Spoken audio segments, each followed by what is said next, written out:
MouseandJoypad.com bring you another original.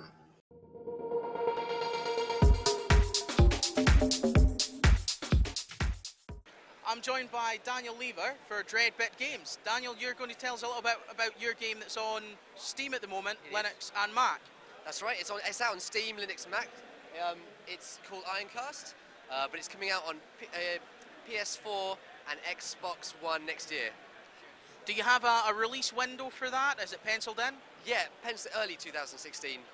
We just want to basically finish off the final bugs, do a bit of testing, get it ready for next year, put it out there.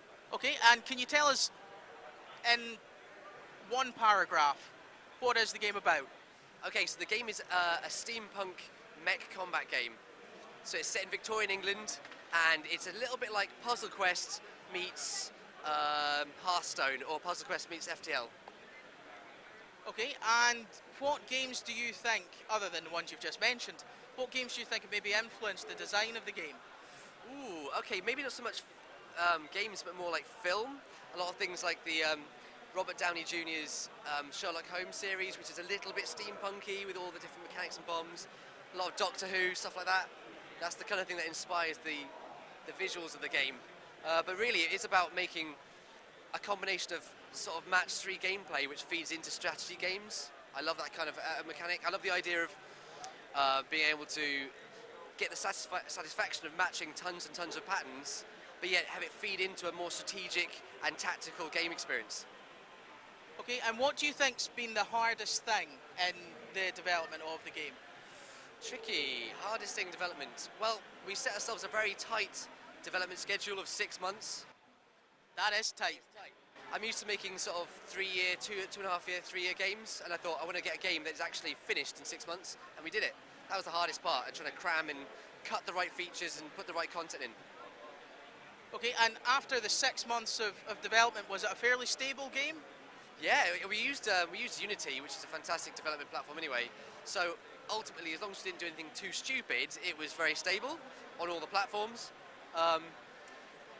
Obviously, we're now making the versions for Xbox One and PS4 slightly different, but generally been quite smooth. Fingers crossed it stays that way. Okay, are you going to have any kind of beta, or is it going into early access on Xbox? Well, actually, no, we have none of that planned because it is basically finished.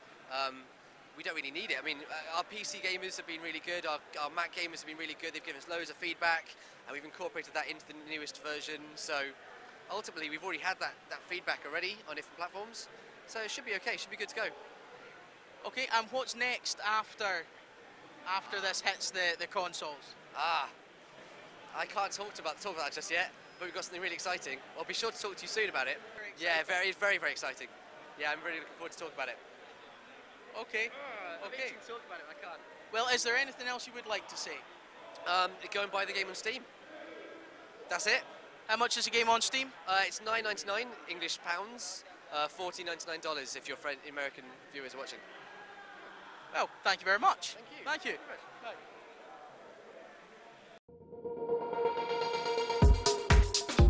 Thank you. Bye.